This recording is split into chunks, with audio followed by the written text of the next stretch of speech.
Hello student, welcome back. नागिन best digital channel में आपका स्वागत है। हमारा चैनल आपको free education with quality content के साथ प्रोवाइड करवाया जाता है ताकि आपकी पढ़ाई में किसी तरह की कोई बाधा नहीं आए, साथ ही आप अच्छी क्वालिटी कंटेंट के साथ पढ़ सकें। तो इसी श्रृंखला में आप लोगों के लिए वीडियोस जो कि फ्री क्वालिटी कंटेंट के साथ लेकर आए हैं, वो है हमारा नया चैप्टर लल्दियत का वाक लेख लेकर आए हैं। लल्दियत हमारी कवित्री का नाम है। ये कश्मीर से बिलोंग करती है। इन्होंने बहुत ज़्यादा रचनाएं नहीं की। जो हमारी कवित्री है लल्दियत जी, उन्होंने बहुत ज़्यादा रचनाएं नहीं लिखी हैं। इन्होंने अपनी जितनी भी रचनाएं करी वो सभी कश्मीरी भाषा में हैं।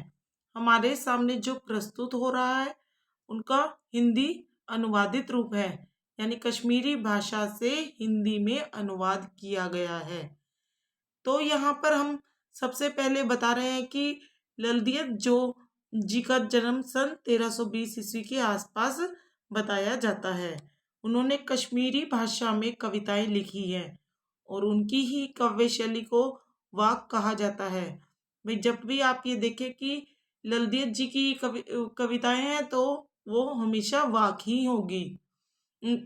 तो यहाँ जिस तरीके से हम कबीर की साखियाँ पढ़ते हैं, रसखान के सवियाँ पढ़ते हैं, मीरा के सूरदास के पद पढ़ते हैं, उसी तरह पढ़ेंगे लल्दियत के वाक। लल्दियत के वाक में हमेशा लल्दियत जी की वाक ही लिखे हैं, उन्होंने कुछ और नहीं लिखा। कवित्री लल्दियत जी के द्वारा इस पूरी कविता में क्या लिखा है पहले आप सुन लो, ताकि जब मैं आपको लाइन बाय लाइन कविता का एक्सप्लेशन करूं तो वो ज़्यादा अच्छे से समझ आएगा। इस पूरी कविता में कवयित्री ने जी कहती हैं कि हमें प्रभु प्राप्ति के लिए किस तरह के मार्ग अपनाने चाहिए और ऐसे मैंने कौन से प्रयास किए हैं जो मेरे व्यर्थ हो गए हैं।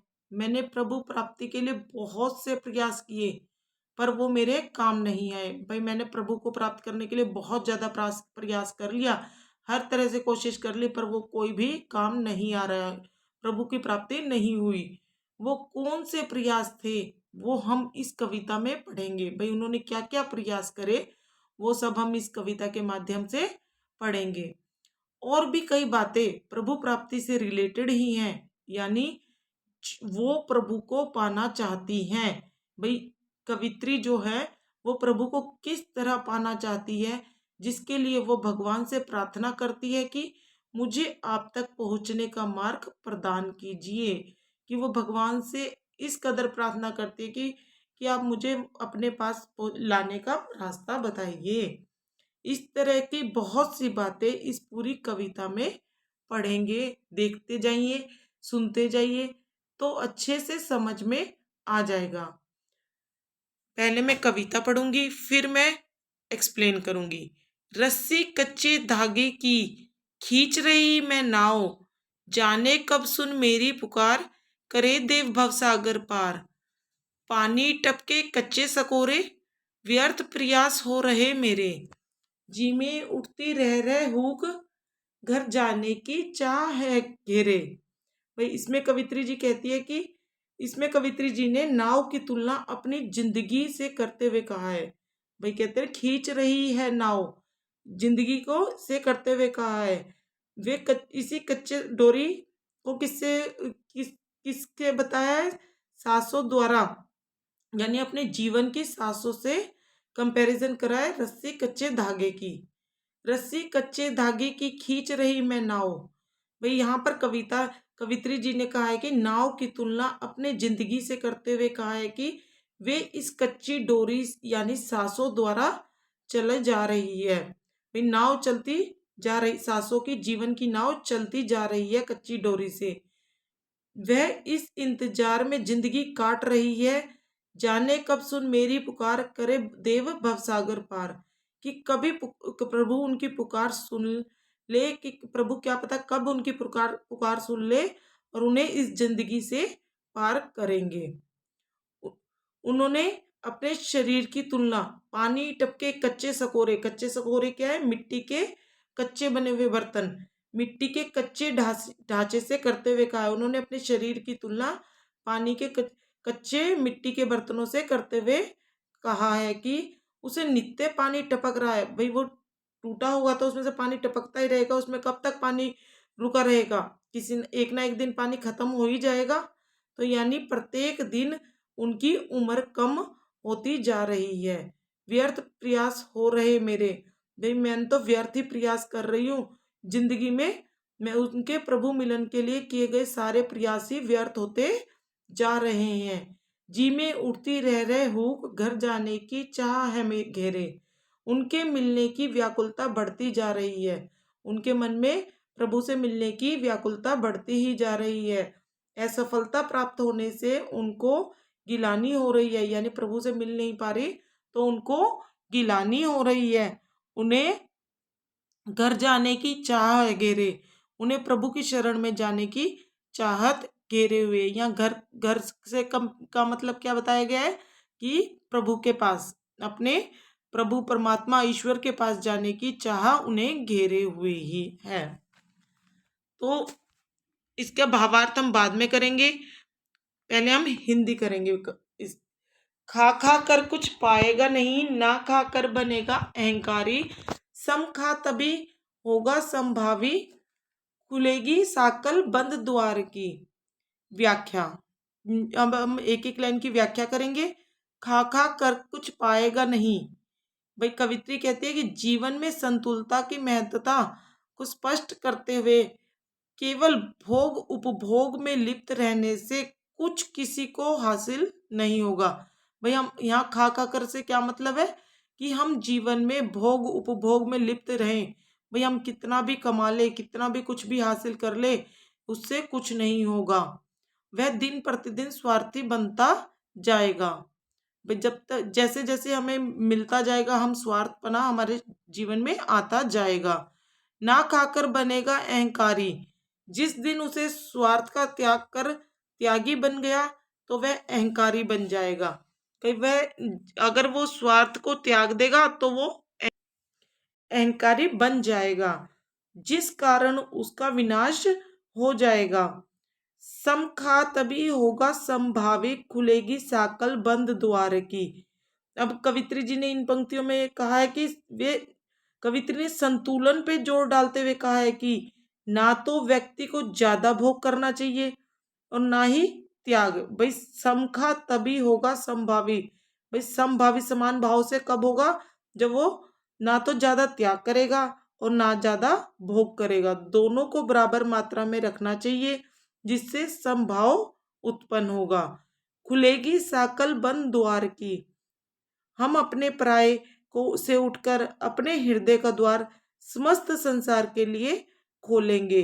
भाई खुलेगी साकल बंद द्वार की, हम जब तक हम अपने हृदय के द्वार को अपने पराये का भेदभाव मिटाकर सारे संसार के लिए नहीं खोलेंगे, तब तक प्रभु की प्राप्ति नहीं हो सकती। आई सीधी राह से गई न सीधी राह, सुषुम से सेतु पर खड़ी थी बीत गया दिन आहा, जेब टटोली कोड़ी ना पाई, माझी को दू क्या उतराई।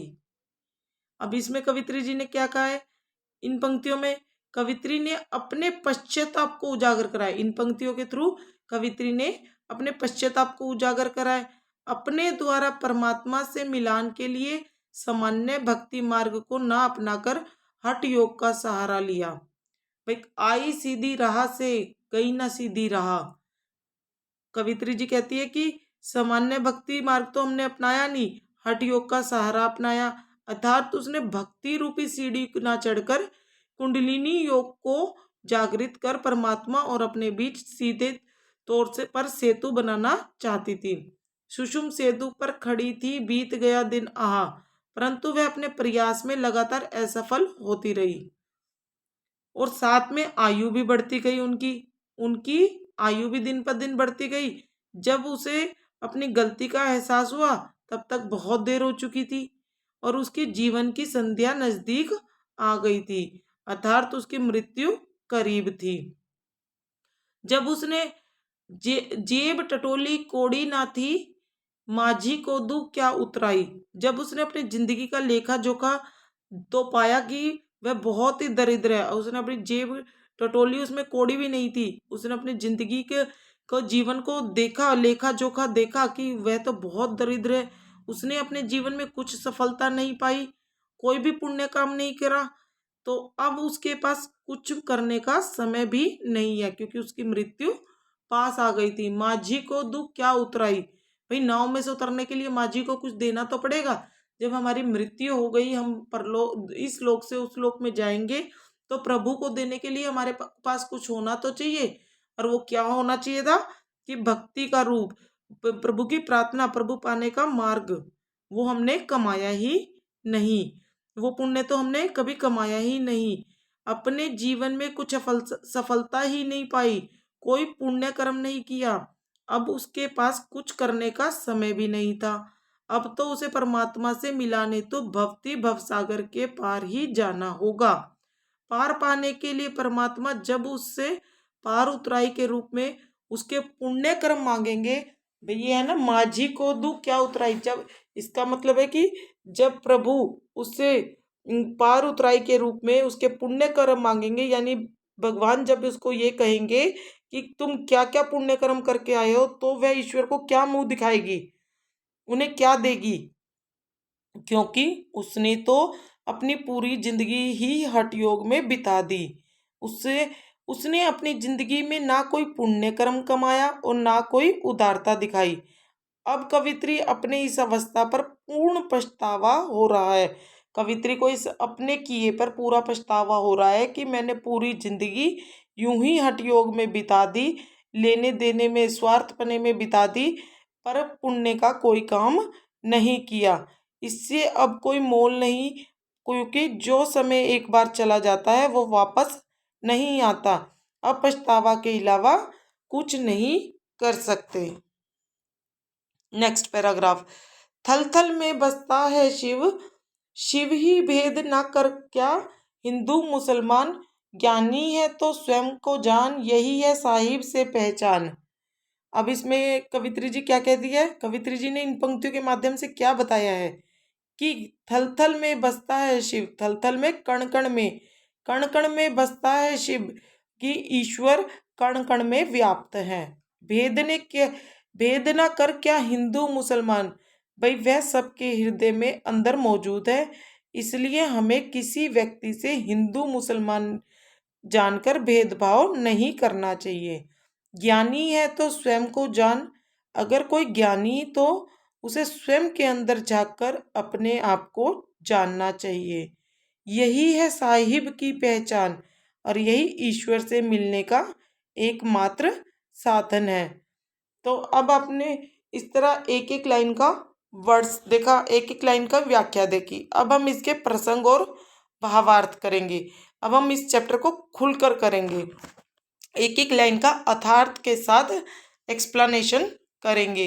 रस्सी कच्चे धागे की खींच रही है नाव, जाने कब सुन मेरी पुकार, करे देव भव सागर पार। पानी टपके कच्चे सकोरे, व्यर्थ प्रयास हो रहे मेरे, जी में उठती रह रहे हुक, घर जाने की चाह है घेरे। अब आपने एक एक लाइन की एक्सप्लेनेशन देखी। अब हम पूरा इसका भावार्थ देखेंगे। अब आप अच्छे से, आपको और भी अच्छे से समझ आएगा। इसका प्रसंग है, प्रस्तुत पंक्तियां हमारी हिंदी की पाठ्य पुस्तक क्षितिज पाठ 10 कविता वाक से ली गई है। इस कविता की रचना कवित्री ललदत्त जी ने की है। कवित्री ने परमात्मा से मिलने का प्रयास का वर्णन किया है। इन पंक्तियों में कवित्री ने क्या किया है, परमात्मा से मिलने का प्रयास। तो इसका भावार्थ क्या बनता है, कवित्री ने इन पंक्तियों में अपने इंतजार और प्रयास का वर्णन किया है। भाई इन्हीं चारों पंक्तियों में कवित्री ने क्या करा है कि प्रभु से मिलने का प्रयास और प्रयत्न किया है कि कब उनका मिलन परमात्मा से हो पाएगा। जिस तरह कच्चे घड़े से पानी टपक टपक कर कम होता जाता है, उसी तरह कवित्री का जीवन भी कम होता जा रहा है। इसी वजह से वे व्याकुल होती जा रही है, उनका जीवन भी कम होता जा रहा है, उनकी आयु कम होती जा रही है और वो व्याकुल होती जा रही है कि कब ईश्वर उनकी पुकार सुनेंगे, इस संसार रूपी सागर से उनका बेड़ा पार लगाएंगे। इन पंक्तियों में कवित्री ने परमात्मा के निकट जाने वाले प्रयासों को कच्चे धागे से खींची जाने वाली नाव के रूप में बताया है। भाई कवित्री ने परमात्मा के, जब हम प्रभु के निकट जाते हैं, परमात्मा के पास जाते हैं, करने वाले प्रयास है, भाई हम पुण्य काम करते हैं, कोई एक रास्ता तो होता नहीं है प्रभु के पास जाने का, हम अच्छे काम करते हैं, पुण्य काम करते हैं, तो वो ही रास्ता हमारा परमात्मा के पास जाने का है, जो कच्चे धागों जैसा होता है, कच्चे धागे से खींचे जाने वाली नाव के रूप में बताया गया है। उन्होंने कच्चे धागे शब्द का प्रयोग इसलिए किया है क्योंकि मनुष्य कुछ समय के लिए ही इस धरती पर रहता है। भाई एक निश्चित अवधि के लिए रहता है कि उस समय के बाद उसे वापस अपने परमात्मा के पास जाना होता है, अपना शरीर त्यागना पड़ता है। धीरे धीरे समय निकलता जा रहा है, पर कवित्री द्वारा प्रभु मिलन के लिए किए गए सारे प्रयास व्यर्थ होते जा रहे हैं। भाई धीरे धीरे प्रभु मिलन, कवित्री का प्रभु से मिलने का सारा समय निकलता जा रहा है और उसके सारे ही प्रयास व्यर्थ होते जा रहे हैं और वो मृत्यु के निकट आती जा रही है, उसकी उम्र बढ़ती जा रही है। अब उन्हें ऐसा लग रहा है कि समय खत्म होने वाला है, अर्थात मृत्यु समीप है और अब शायद वो प्रभु से मिल नहीं पाएगी, इसलिए उनका हृदय तड़प रहा है। वो प्रभु से मिलकर उनके घर जाना चाहती है, प्रभु के घर जाना चाहती है, यानी अर्थात उनकी भक्ति में लीन होना चाहती है। इसमें क्या क्या विशेषता है इस पैराग्राफ में? रह रह में पुनरुक्ति प्रकाश अलंकार है। इस कविता में गीतात्मक शैली है, भाषा सहज सरल और सुबोध है। दूसरा वाक, खा खा कर कुछ पाएगा नहीं, ना खा कर बनेगा अहंकारी, सम खा तभी होगा संभावी, खुलेगी साकल बंद द्वार की। यह पंक्तियां हमारी हिंदी की पाठ्य पुस्तक क्षितिज पाठ 10 कविता वाक से ली गई है। इस कविता की रचना कवित्री ललदेव जी ने की है। कवित्री ने बताया है कि अहंकार को त्याग कर ही हम ईश्वर की भक्ति में लीन हो सकते हैं। कवित्री ने इस वाले पैराग्राफ में क्या बताया कि हम अहंकार को त्यागेंगे तो ही ईश्वर की भक्ति में लीन हो सकते हैं, वरना हम ईश्वर की भक्ति में लीन नहीं हो सकते। व्याख्या, भावार्थ। अपनी इन पंक्तियों में कवित्री कहती है कि अगर हम सांसारिक विषय वासनाओं में डूबे रहेंगे तो कभी भी हमें मोक्ष की प्राप्ति नहीं होगी। भाई हम हमेशा ही संसार की भोग विलासनाओं आदि में डूबे रहेंगे तो हमें मोक्ष प्राप्त नहीं हो सकता। इसके विपरीत अगर हम सांसारिक मोह माया को छोड़कर त्याग और तपस्या में लग जाएंगे, इससे भी कुछ भी लाभ नहीं होगा। हम त्याग और तपस्या करने लग जाएंगे तो भी कुछ नहीं मिलेगा। भोग का पूरी तरह से त्याग करने पर हमें अहंकार आ जाएगा। भाई हम सब कुछ विषय वासनाओं और सब कुछ संसार का सब मोह माया सब कुछ छोड़ देंगे तो हमें अहंकार आ जाएगा, जिसकी वजह से हमें मुक्ति अर्थात ज्ञान की प्राप्ति नहीं होगी। जिसकी वजह से हमें मुक्ति अर्थात ज्ञान की प्राप्ति नहीं होगी। इसी वजह से कवित्री के अनुसार दोनों रास्ते ही गलत है। भाई कवित्री कहती है हमें प्रभु के पास जाने का रास्ता, हम ना तो हम पूरी तरह से भोग को छोड़ सकते हैं, भोग छोड़ेंगे तो हमें अहंकार हो जाएगा, और ना ही हम सांसारिक मोह माया को छोड़कर त्याग कर सकते हैं, त्याग और तपस्या में लग सकते हैं। अगर हम इन दोनों को ही छोड़ेंगे, दोनों ही रास्ते गलत है। जब हम सांसारिक भोग लिप्सा में तृप्त रहते हैं तब तो हम सच्चे ज्ञान से दूर रहते हैं। भाई जब हम सांसारिक कामों में, भोग में, इन सब में लिप्त रहते हैं तो हम सच्चे ज्ञान से दूर रहते हैं। इसके विपरीत जब हम त्याग और तपस्या में लीन हो जाते हैं तो हमारे अंदर अहंकार रूपी अज्ञान आ जाता है, जिसके द्वारा हम सच्चे ज्ञान की प्राप्ति नहीं कर पाते। इसलिए कवित्री हमें बीच का मार्ग अपनाने के लिए कह रही है कि जिससे हमारे अंदर वासना, भोग, लिप्सा भी नहीं रही होगी और ना ही अहंकार हमारे अंदर पनप पाएगा। तभी हमारे अंदर समानता की भावना रह पाएगी। इसके बाद ही हम प्रभु की भक्ति में सच्चे मन से लीन हो सकते हैं। भाई हम जब तक अपने मन से भोग, लिप्सा और त्याग, तपस्या ये सब भावने नहीं निकालेंगे, तब तक हम प्रभु के भक्ति में लीन नहीं हो सकते। हमें एक बीच का रास्ता निकालना चाहिए, जिससे हम हमारे अंदर वासना और भोग विलास भी समाप्त हो जाए और अहंकार की भावना भी ना पनप पाए और समानता की भावना रह जाए। उसके हम इस भक्ति के द्वारा प्रभु को हम प्राप्त कर सकते हैं। विशेषता क्या है इसमें? खा खा में पुनरुक्ति प्रकाश अलंकार है। खा खा कर कुछ में अनुप्रास अलंकार है। इस कविता में गीतात्मक शैली है। भाषा सरल, सहज और सुबोध है। नंबर 3, तीसरा वाक। आई सीधी राह से गई न सीधी राह, सुषुम सेतु पर खड़ी थी बीत गया दिनहा, जेब टटोली कोड़ी न पाई, माझी को दुख क्या उतराई। प्रसंग। प्रस्तुत पंक्तियां हमारी हिंदी की पाठ्यपुस्तक क्षितिज पाठ 10 कविता वाक से ली गई है। इस कविता की रचना कवित्री लद्यत जी ने की है। कवित्री ने मनुष्य द्वारा ईश्वर प्राप्ति के तरीकों पर तीखा व्यंग्य किया है। भाई कवित्री ने इस पैराग्राफ में कुछ और व्यंग्य किया है कि ईश्वर को प्राप्ति के तरीकों पे, कि हम कौन कौन सा तरीका अपनाते हैं ईश्वर को प्राप्त करने का। भावार्थ। इन पंक्तियों में कवित्री ने मनुष्य द्वारा ईश्वर की प्राप्ति के लिए किए जाने वाले प्रयासों पर कड़ा प्रहार किया है। यहाँ कवित्री ने ये कहना चाहती है कि अपने जीवन की शुरुआत में उन्होंने ईश्वर की प्राप्ति के लिए शुरुआत तो की, लेकिन उसके बाद उन्हें यह नहीं समझ आया कि कौन सा मार्ग सही है, कौन सा गलत है। भाई कवित्री ये कहनी चाहती है कि मैंने अपने जीवन में ईश्वर को प्राप्त करने के लिए शुरुआत तो की, भक्ति तो की, पर उसे समझ नहीं आया कि मार्ग कौन सा, रास्ता ईश्वर की रास्ते और जाने का रास्ता कौन सा सही है, कौन सा रास्ता सही है, कौन सा गलत है। इसलिए वो राह भटक गई, अर्थात संसार के आडंबरों में बहक गई।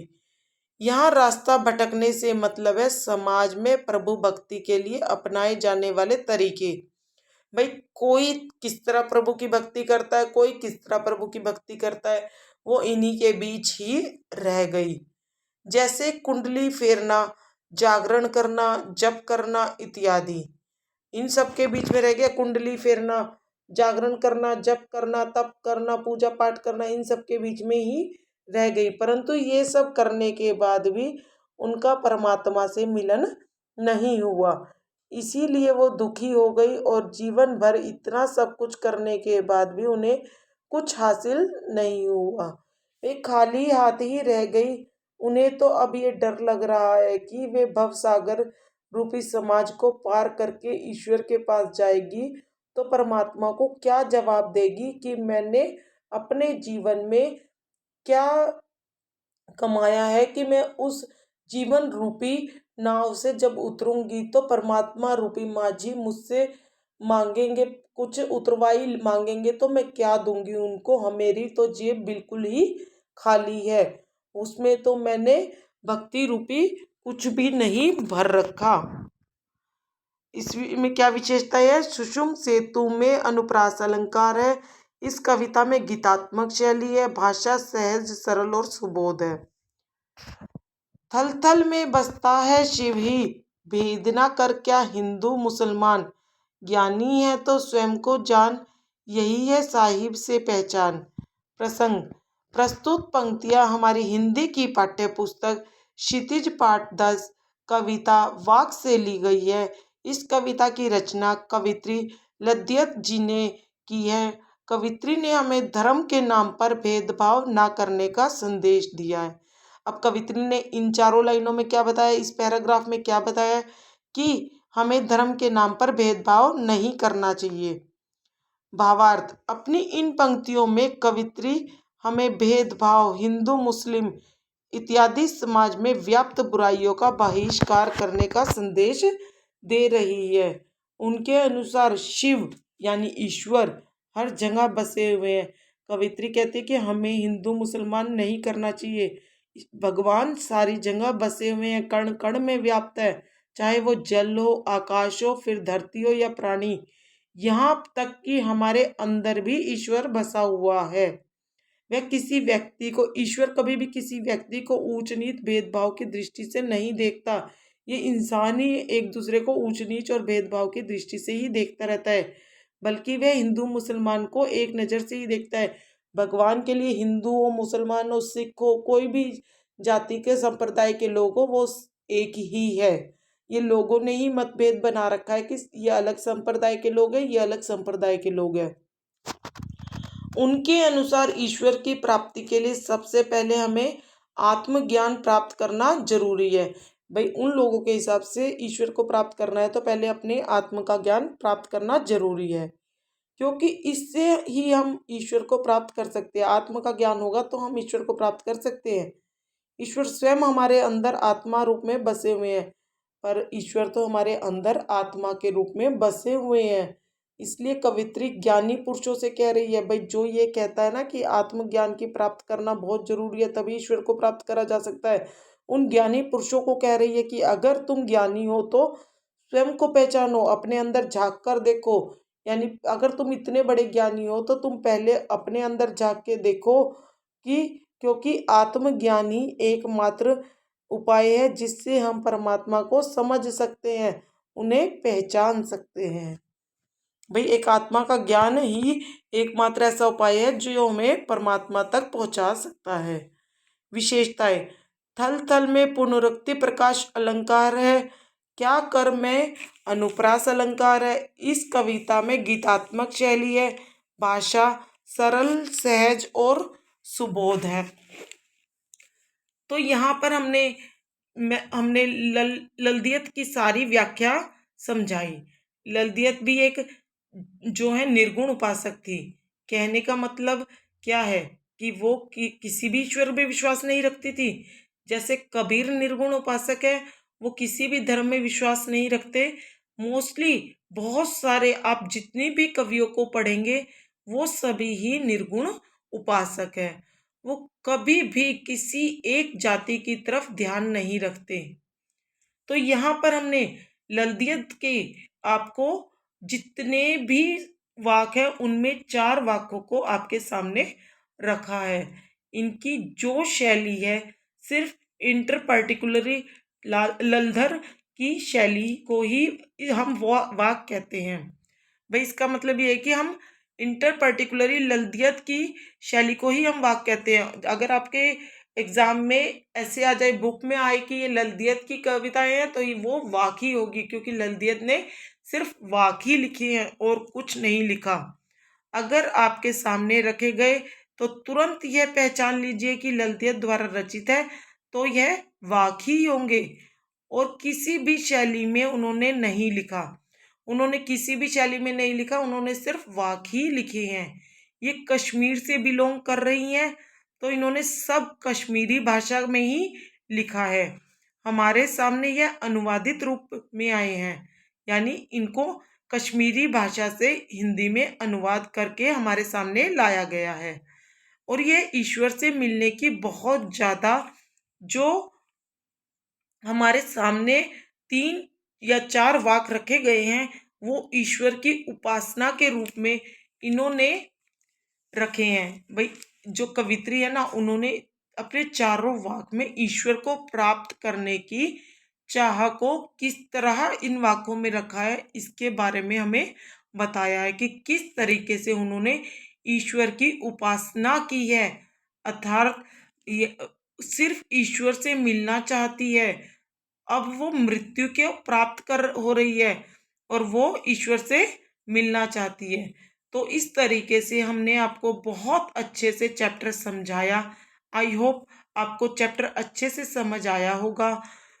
इसके प्रश्न उत्तर के लिए हम नेक्स्ट वीडियो में मिलेंगे और इसी के साथ हम अपना वीडियो समाप्त करते हैं। वीडियो अच्छा लगे तो लाइक, शेयर और कमेंट कीजिएगा। मिलते हैं नेक्स्ट वीडियो में। Thank you, bye bye.